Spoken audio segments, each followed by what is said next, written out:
Unpopular book opinions that I will defend forever. Love triangles. Here for it. Are they messy? Yes. But do they keep things interesting?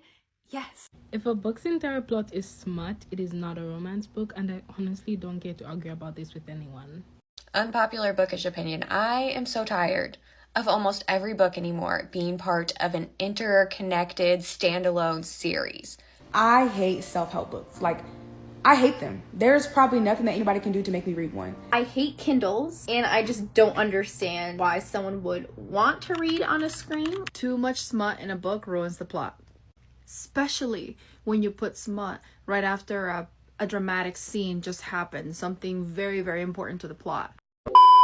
Hi everyone, welcome. Today I want to talk about bookish unpopular opinions that I found on BookTok. Now, if you don't know what BookTok is a small community on TikTok where people talk about books. You know, they recommend books, they give their bookish opinions, bookish thoughts, and anything bookish related. You will find it under BookTok. It's basically TikTok's equivalent to BookTube. So think of BookTube times 10. Now, disclaimer, some of these opinions are lighthearted, but some are a bit controversial, so be nice. Be nice. I'm finding it. It take you that long to find it? It does. We don't have to agree, and that's okay. We can agree to disagree. Respectfully. Okay, let's get into some of TikTok's unpopular bookish opinions. Contrary to popular belief, it's okay to just read a book for more than a week, more than 5 days even. It's okay. Digest it. Because I don't know how you're doing it otherwise.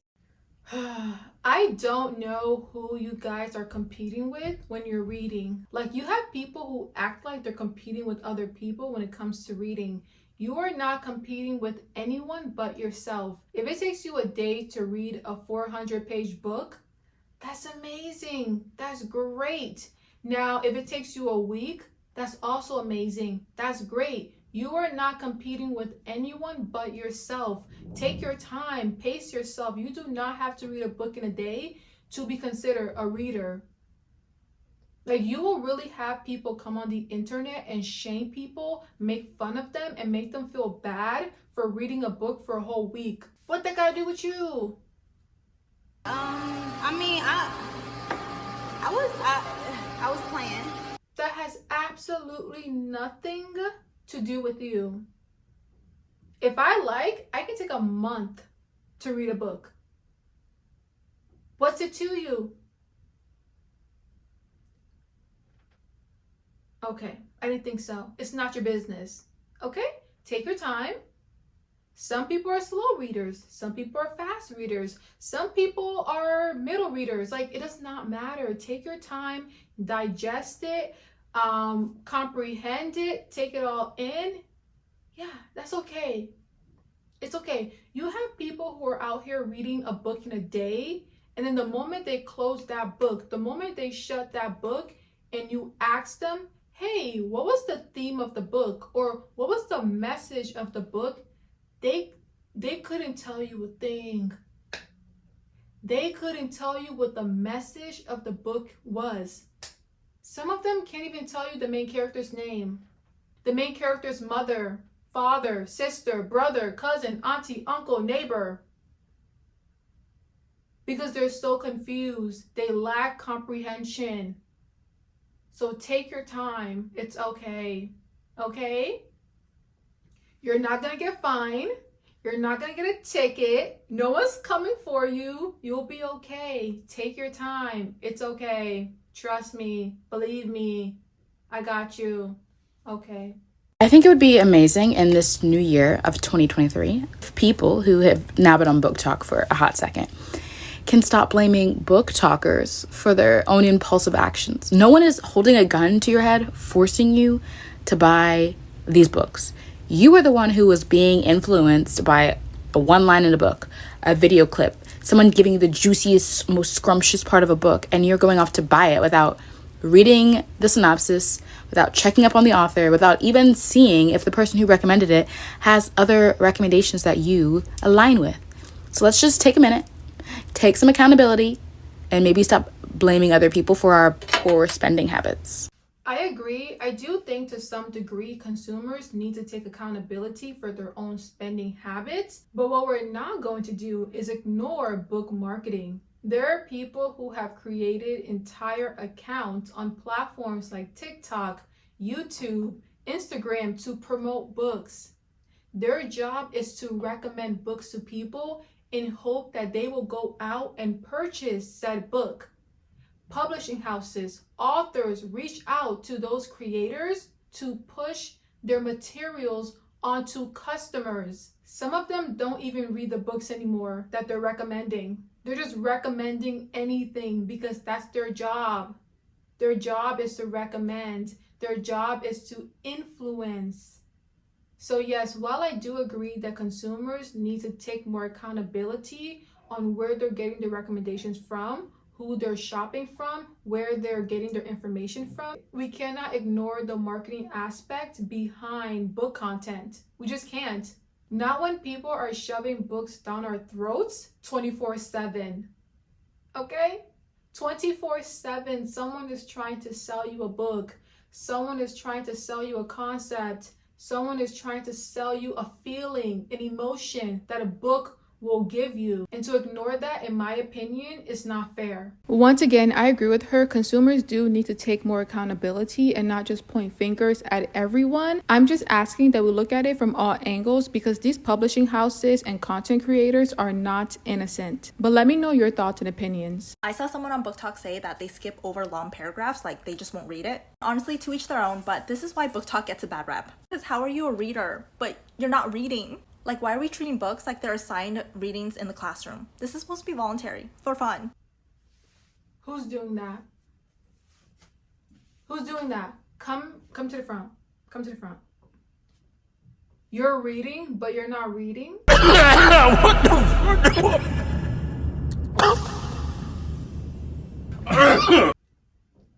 How does that make any sense? What do you mean? What are we talking about? People are not reading books. They're not reading paragraphs. They're just reading the dialogues in the books. That don't sound right. I could be wrong. I don't think that's how books were designed. I don't think the first person to ever create a book was like, you know what? People should only read the dialogues in books and not the paragraphs. If you don't like reading paragraphs in books, then just read poetry or read a children's book.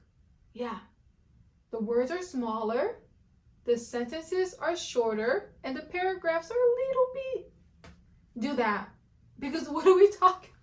She does mention that some people do treat reading like assigned reading in school, and I do see that a lot. I do think that stems from people wanting to read a certain amount of books, where we're no longer reading for the enjoyment, we're reading for the numbers. We're reading because we have to meet our goal. We have to read 100 books by the end of 2025, or we have to read 500 books by the end of 2026. And it's like, you don't have to. Reading is supposed to be fun. It's something you do on your spare time. It's something you do as a hobby. It shouldn't feel like work. It should be fun. And the moment it starts to feel like work, then that's when you need to take a step back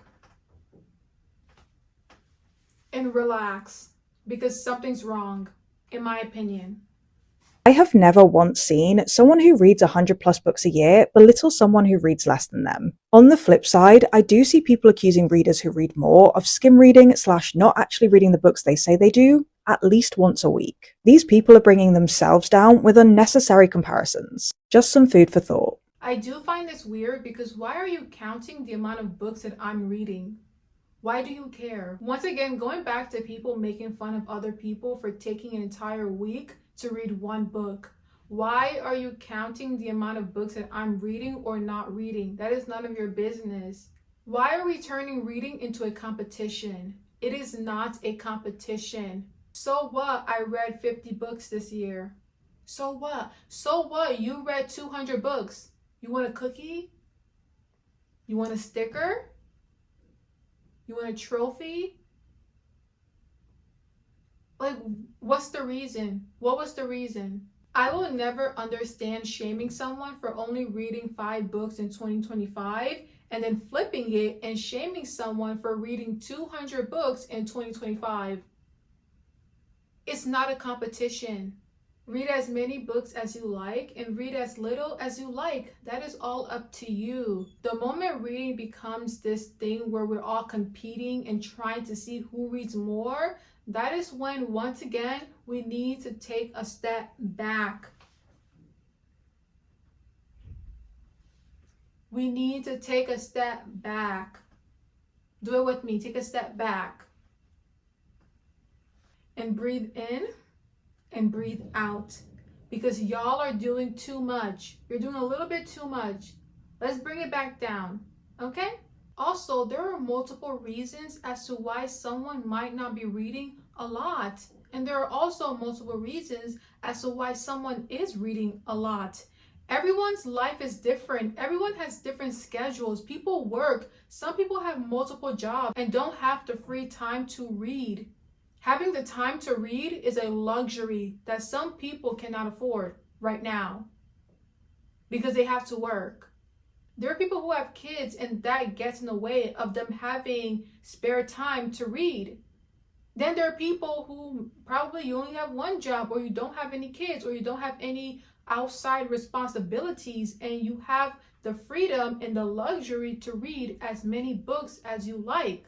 There's no need to bring one group down to bring the other up and vice versa. It makes no sense to me. We gotta stop it. It's weird. It's strange. Now, BookTok is not alone because BookTube does the exact same thing. If you grew up on BookTube like me, then you know that BookTube was just like this. People were not only competing about how many books you read a year, but people were also competing about the amount of physical books that people have in their collection. Like, very weird, very strange things to argue about. So, like, we gotta do better. We gotta do better because no one who's actually enjoying themselves and having a fun time reading is clocking other people.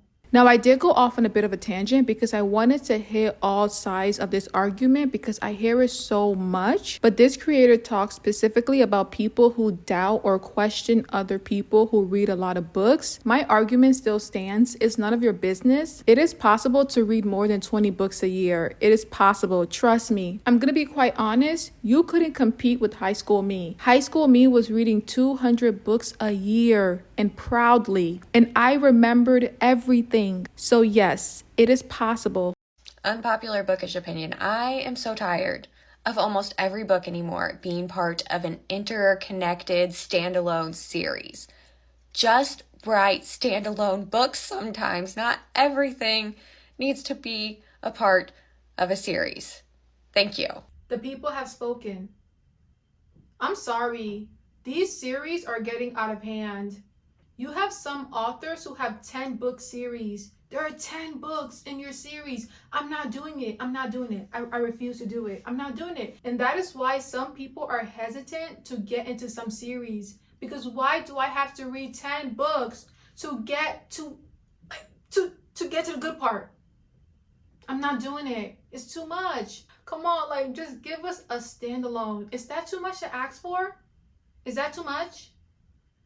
In this economy, I don't think that's too much. Honestly, I think that's perfect.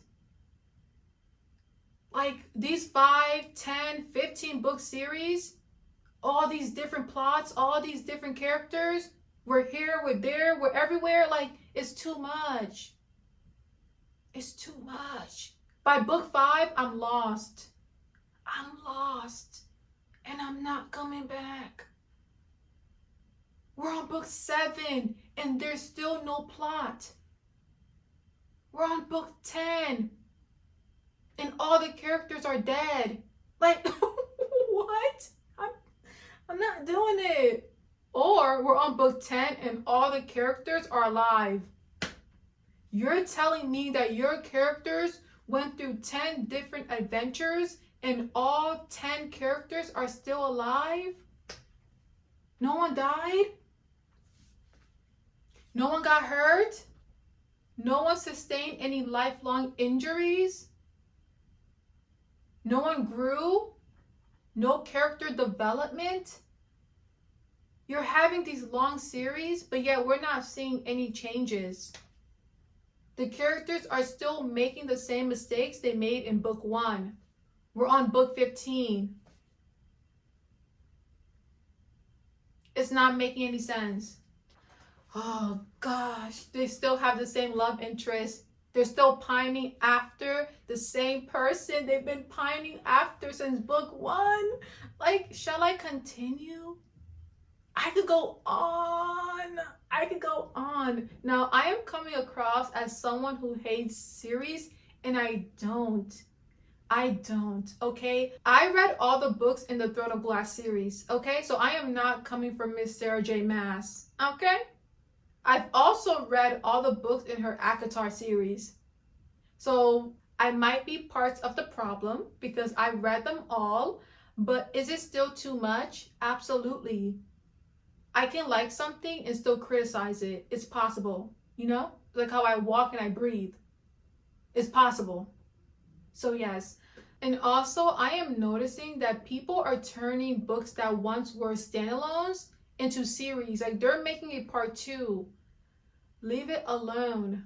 That book should have ended after book 3. That book should have ended after book 1. That series could have been a standalone. No one wants to have that conversation yet. And when you're ready, come and get me. And if I were to say that readers are part of the problem when it comes to this steep decline in quality when it comes to popular books that we see on our shelves and at Barnes & Noble, would I be jumped, even though I like books like Zodiac Academy? And I may or may not be talking about negative reviews, videos, and ratings, especially pertaining to the book being too academic in its writing, boring when it comes to world building and fleshing out characters and plots, and taking too long to get to the action, specifically in romanticities and romance books case here. Would I be jumped? I'm asking for a friend, because said friend says these publishing companies and people see everything, and that we are partially to blame as to why books are being pushed out like fast fashion. You didn't hear it from me. Do I think consumers are part of the reason as to why books are declining in quality? Yes and no. Y'all are reading anything out here. If it's within a close proximity, people are going to read it. And they're going to rave about it. Like, I will go on BookTok, and the books that y'all are raving about, I go and read a synopsis, I go and read a summary, I go and watch a review, and it's horrible. But yeah, people on BookTok are hyping it up to the point where you're like, wait, am I the problem? Am I the problem? I can't be the problem. Look at me.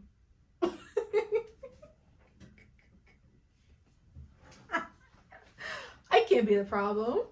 But it's like, guys, we have to bring it down.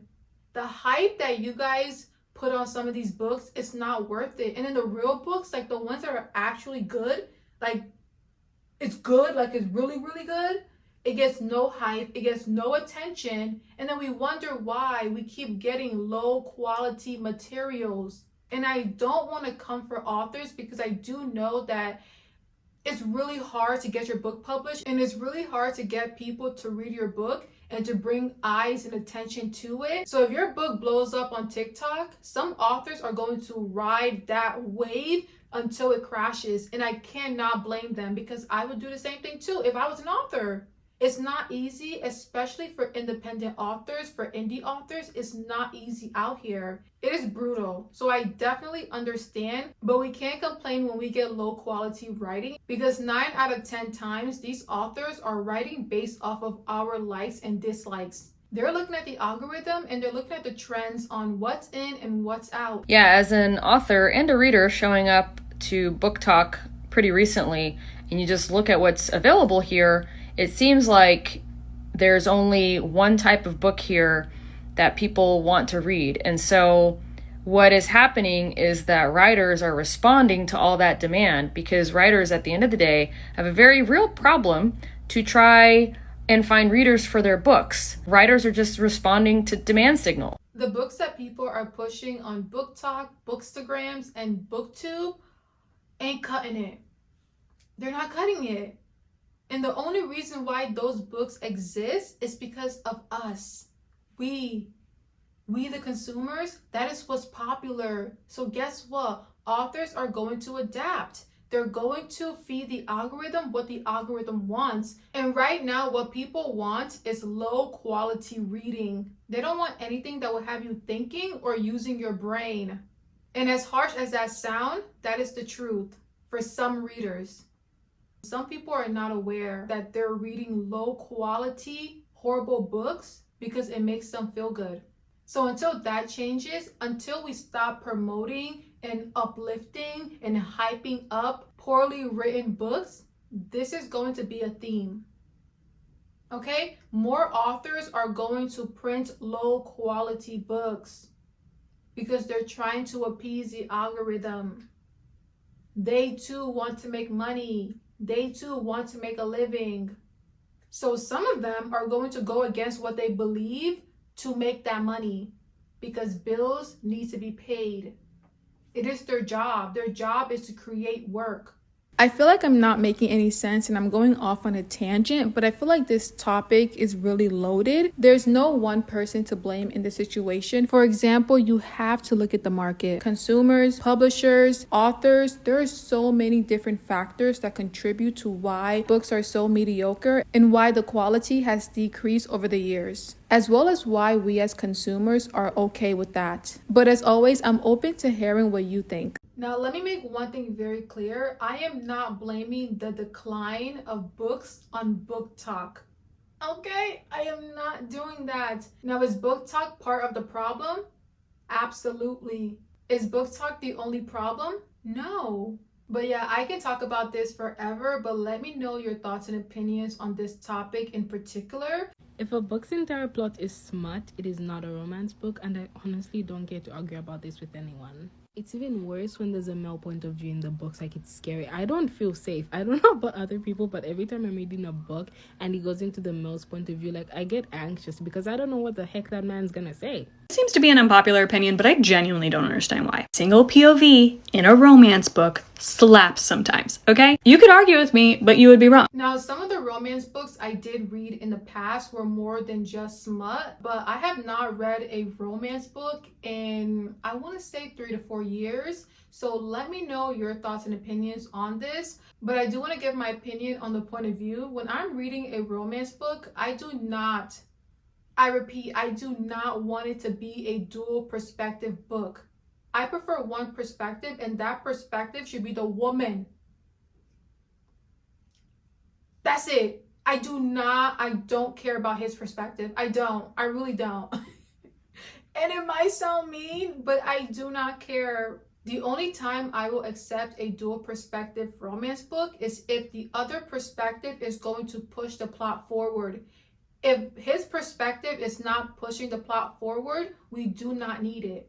It's not necessary. A few weeks ago, I was scrolling on TikTok, as one does, and I was bombarded with these videos of people trying to get through their physical TBR list. And one of them had, I want to say, 480 books physically that they needed to read. And it got me thinking, why do we let our TBR lists get this long? How much does this cost? Can we actually read all of these books? People outside of social media actually even buy this many books. Now, I've done a full video on the massive TBR piles that is displayed on BookTok. So if you want to hear my full thoughts and opinions, I will link that video down below. I do not want to get into it because I was low-key, high-key dragged in that comment section of that video. So I'm not gonna get into it. But just know I am not in favor of massive TBR piles just for the sake of having a massive TBR pile. There are people who go out and buy books for the competitiveness of buying books.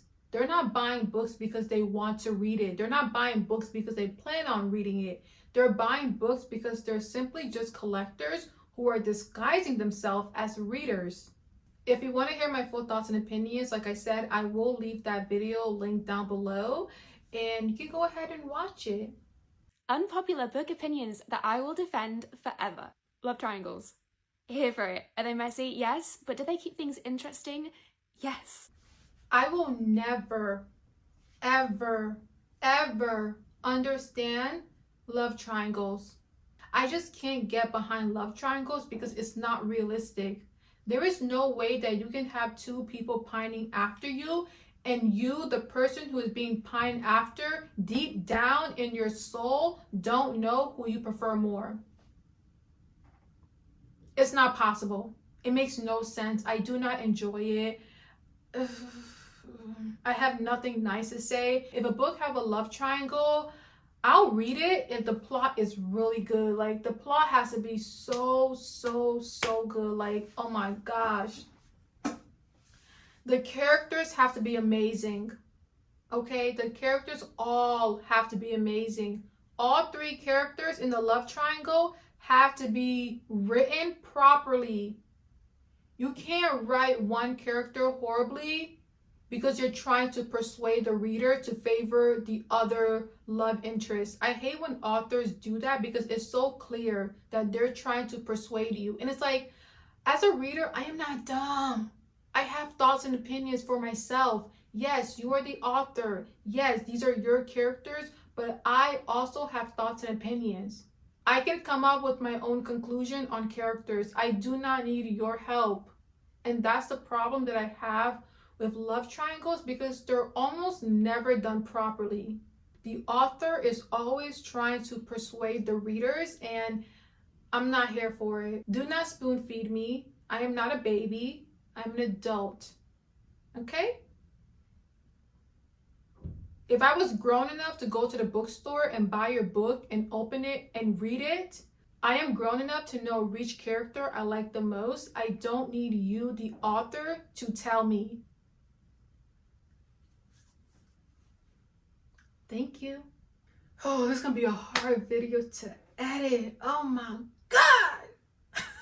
You do not have to finish a series just because you started it. I am the queen of DNFing. I am not afraid to DNF a book if I don't like it. I don't know why people are so hesitant. Like, it's not that serious. I give a book anywhere from 50 to 100 pages to capture me. And if it doesn't, I am returning you back to the library or the bookstore. I don't have time. Not every sad ending is beautiful. Sometimes it's just unnecessary trauma. I agree. Some authors just kill a character just for the sake of killing a character.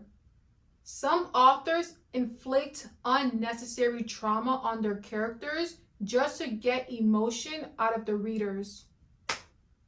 I'm not here for it. I'm not reading books where the author is trying their hardest to make me sad.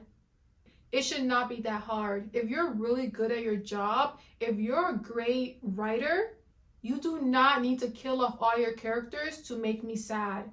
Your character does not have to go through all this trauma and hardship for me to have empathy or sympathy for them. A skilled writer does not have to do that. In my opinion, the unnecessary trauma in books is too much. Like, authors just be throwing everything at you. Like, they're throwing it. They're trying their hardest to get a teardrop from your eye. And it's like, calm down. Calm down. My eyes are dry. Because this is unnecessary trauma. It's not that serious. It's not that serious. Oh my gosh. And let's not forget how triggering some of these stories are. There are times when I have to put the book down and take a step back because it's too much. Like, why do I have PTSD from something I've never experienced before? And the fact that some authors disguise it as character development does not sit right with me. For example, they will take a tragedy and times it by 10. And it's almost like, why? Why does the main character have to be experiencing 10 different tragedies at once? Stop. It's borderline uncomfortable. I'm gonna be quite honest with you. It's uncomfortable to read. The trauma dumping needs to end. You are allowed to read the same trope 1,000 times over if it makes you happy. Well, obviously, like, why would you read something you don't like? If you like a certain trope, of course you're going to want to read more of that trope. Who is doing the opposite? Are you okay? If you are, read what you want, Okay? Just because I don't like love triangles doesn't mean that you don't have to like love triangles or that you have to stop reading it. That's my opinion. Those are my thoughts. You don't have to share the same thoughts or opinions as me. That's another thing. Like, people need to understand that you are an individual for yourself. Someone else's opinions should not affect you, especially when it comes to books and like how you consume it. Corporate needs you to find the differences between this picture and this picture. They're the same picture. Everything is the exact same thing. You walk into a bookstore, you can't even differentiate what book you're picking up because they're all identical. They all have the exact same cover. If it's not the exact same, then it's very, very similar. And it's like, where's the individuality in book covers? Do people not care anymore? Once again, this is going back to the low quality. It's not just the words in the book, it's the entire package and how it's being delivered to us as consumers. So you have low quality storytelling and the cover is horrendous. Wrap it up. Wrap it up. Throw it away. Wrap it up. Wrap it up.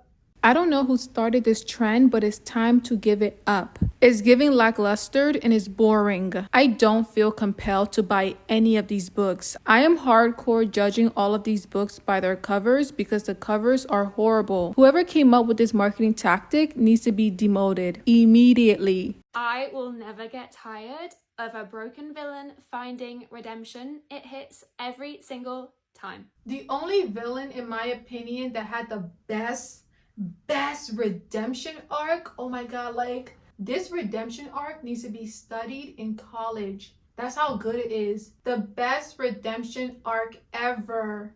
Zuko versus Team Avatar. They don't make it like that anymore. Now, granted, Avatar is a TV show. It's not a book, but if I'm not mistaken, it's a comic book, or it once was, or now it is. Whatever the case may be, that redemption arc is too good. It's too good. It's too good. Authors, study that redemption arc. I want to know what happened in the publishing industry for us to go from books like these that are just so intricate and so well thought out to books that are just plain, that are just white with writing on the front. They have no character. Look at these. Look at how beautiful these books were. They stopped caring. It's sad, but it's true. These publishing houses do not care to put effort into the books that they're publishing anymore. They could care less. That's why we're getting the same covers 500 times. The same fonts 500 times. Like, it's getting ridiculous. It's getting ridiculous. They don't care. As an avid reader, I realized that once authors started writing to us like we were stupid, that's when I stopped liking books. He always got home at 8 o'clock and he liked to eat dinner with Josh by 8:30, just the two of them, with something basic that Josh put together. Burgers, barbecue chicken, always an iceberg salad, always a beer for his father, and now that Josh was old enough, a beer for Josh. Just one though, his father was a creature of habit and had been since Josh had bothered to take note of it, which he supposed was at the age of 12, after his mother committed suicide. His father was so predictable that Josh knew there was no way he would ever come down to the office, and his father was the only person he feared, so Josh opened the briefcase.